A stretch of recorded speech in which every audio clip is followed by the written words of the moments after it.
यहाँ पर खड़ा हुआ हूँ हज कमेटी के कुछ मामला को याद करने के लिए। ये बहुत बड़ा प्रोग्राम है, इससे बहुत यादें जुड़ी हुई हैं। मुमकिन नहीं है कि 2 मिनट में हम अपनी बात को खत्म करें।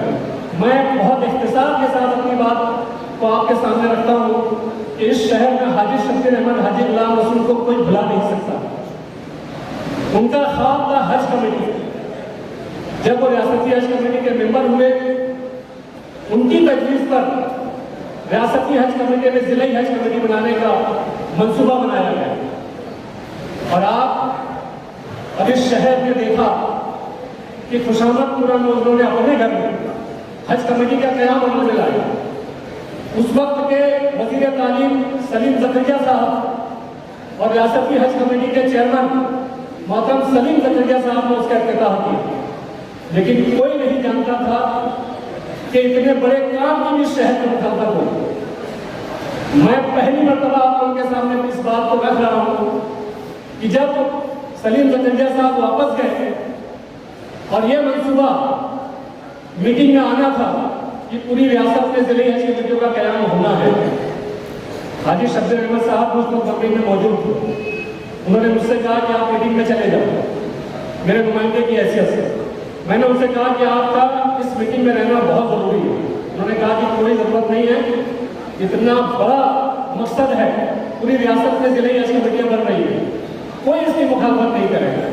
लेकिन मैं आईनी शाहिद हूँ, अपने कानों और अपनी आंखों से देखा उसकी मुखालफत। और आप यकीन नहीं करेंगे, तारीख के कागजात में वो मुखालफत लिखी हुई है, दर्ज है। इतनी शदीद मुखालफत की गई कि रियासती हज कमेटी ने मालिकों को छोड़ करके तमाम जिले हज कमेटियों को मंजूरी दे दी, लेकिन मालिकों को मंजूरी नहीं दी। उसके बारे में ये कहा गया कि इस पर बैठ करके बातचीत की जाएगी। उसके बाद शेख रशीद साहब का ज़माना आया, आप MLA बने और मैं इस शहर की तरफ से आपका शुक्रगुजार हूँ। और हाजी शब्बीर अहमद साहब की रूह को आपने तस्लीम देने का काम किया। इस सरकारी सतह पर आज हज कमेटी की जो मंजूरी है वो शेख रशीद साहब की मरहूम ने देना चाहिए। अज़ीज़ान मोहतरम, ये सिलसिला खत्म नहीं हुआ। मालेगांव के एक हाजी का इंतकाल एयरपोर्ट पे हो जाता है, हम सब परेशान। एयरपोर्ट वाले ये बोलते हैं कि इस हाजी को जो है यहाँ से निकालना जरूरी है। मैंने मालूम किया कि बाहर कोई ऐसी शख्सियत है क्या शहर में जो एयरलाइन वालों से बातचीत करके उनको बाहर निकाला जा सके। मालूम हुआ कि उस वक्त बाहर के लोगों में हाजियों को पहुंचाने वालों में आसिफ शेख रशीद साहब मौजूद है। मैंने कोशिश करके उन तक बात पहुंचाई। आसिफ शेख रशीद साहब जो है अंदर तशरीफ लाए और उन्होंने पूरी कोशिशें करके उस वक्त के जो वज़रा थे उनसे बातचीत करके, इसलिए कि सिविलाइजेशन की जो उसूल है, जो रूल है, इंतकाल होने पर आसानी से किसी को जो है वो लोग पोस्टमार्टम के बिना बॉडी देते नहीं है। आसिफ शेख रशीद साहब ने उनको बाहर निकलवाया और उनकी तजवीज़ और तकफीर में उनकी इमदाद और ताउन किया। उस वक्त शेख आसिफ साहब ने कहा कि हारून भाई, मैं हज कमेटी के बारे में सुनता हूँ, लेकिन मैंने आज अपनी आंखों से देखा, आप मुझसे कोई बड़ा काम ले लीजिए। बात आई गई हो गई, मैं शहर वापस आ गया। कुछ दिनों के बाद आसिफ शेख रशीद साहब हमारी ऑफिस चले आए, कहा कि मैंने आपसे कुछ कहा था। मैंने कहा आसिफ भाई, ऐसे लीडर लोग तो बोलते रहते हैं कि मैं कोई बड़ा काम उससे ले लेना, लेकिन मैं आपसे क्या काम करूँ? मैंने आपका सियासी जुमला समझा। मैंने कहा मैं सियासी बात नहीं कर रहा। हकीकत यह है कि पूरे महाराष्ट्र में बम्बई के बाद सबसे ज्यादा हाजी जहाँ से जाते हैं, रवाना होते हैं, वो शहर मालेगांव है। मैं शहर मालेगांव को कुछ देना चाहता हूँ। मैंने उनसे कहा कि अगर आपकी नीयत मुखलिस है, खालिस है, तो आसिफ भाई आप उनको ट्रेनिंग सेंटर दे दीजिए। जहाँ जहाँ पर एम्बार्केशन पॉइंट है वहाँ हज हाउस है, मालेगांव का हज ट्रेनिंग सेंटर दे सकते हैं।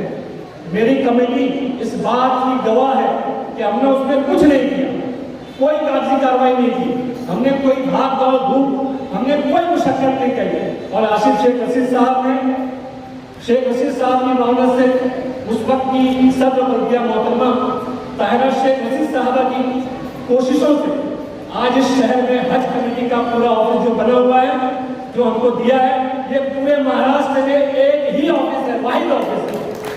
पूरे महाराष्ट्र में ऐसा कोई ऑफिस नहीं है जहाँ 16/24 का AC ऑफिस हो, जहाँ 35/105 का ट्रेनिंग सेंटर हो।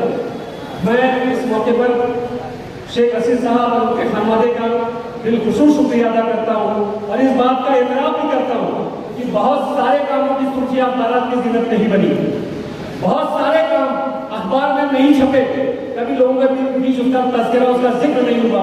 उसमें एक हज कमेटी भी है जिसका मुझे और मेरे अपने लोगों को इसका अफसोस रहेगा। हम इस मौके पर जहाँ शहर में शेख हसीन साहब को याद किया जा रहा है, एक मुतालबे के साथ मैं अपनी बात खत्म करता हूँ कि हज कमेटी का जो ऑफिस आपने हमको दिया है कि रोड पर, मैं ये चाहता हूँ कि 5 जिलों का तरबियती सेंटर में आसिफ शेख हसीन साहब की कोशिशों से और शेख हसीन साहब की मावनत से हमें मुहैया हो। 5 जिलों के लिए आप तरबियती सेंटर हमें जो है जमीन लेवल से हमें तामीर के साथ आप देंगे। इस शहर के हाकिम की तरफ से मुतालबा रख के मैं अपनी बात खत्म करता हूँ। अस्सलाम वालेकुम। आज के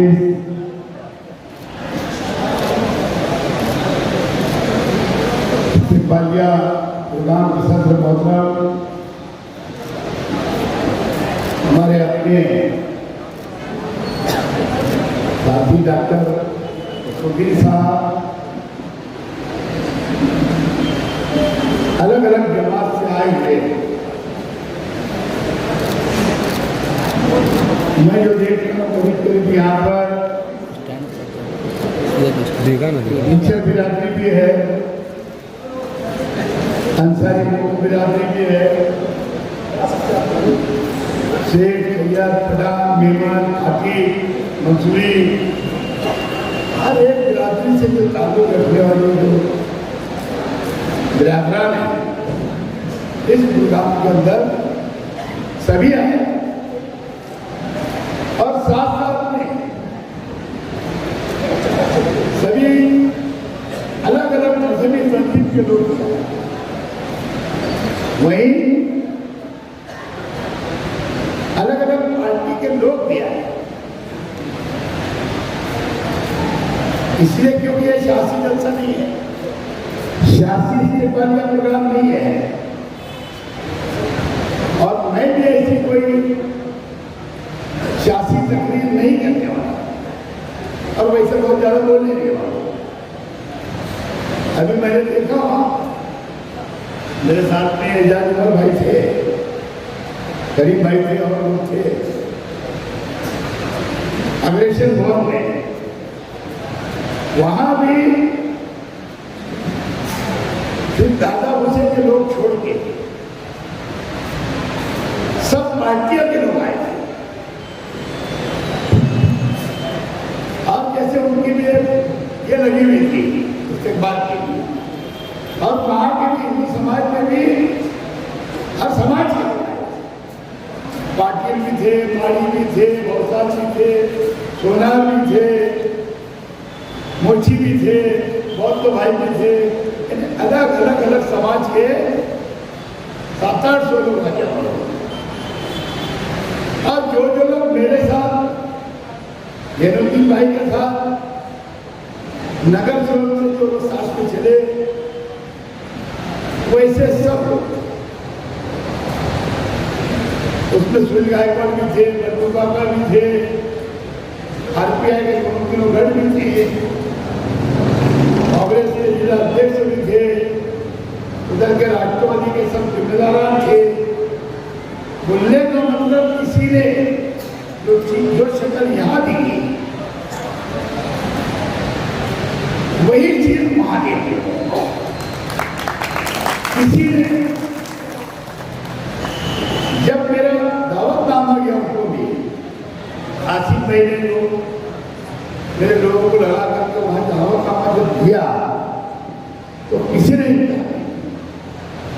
अल्लाह के तरफ से वो लोग सब आए, बल्कि एक बधाइया बात हो गई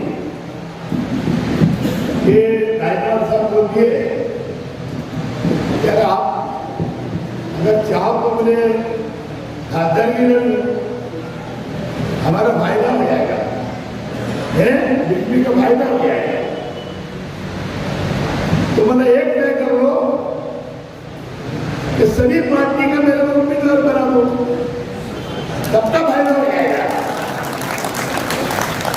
सब मिलकर मुझे खासदार कर देना, ऐसा नासिक जिले में एक्टिव हुआ, बरोबर ना? मेरा ख्याल है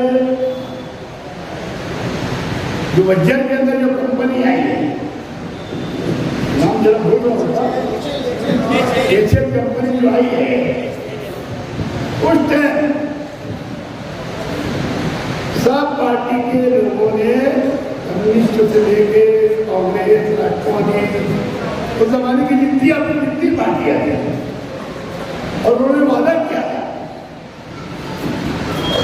कि आप लोग मेरे को उम्मीदवार कर दो, मैं चुनकर आया तो आप लोगों को भला भला चीज आगे दूंगा। और वो आज आपके हमारे सामने है।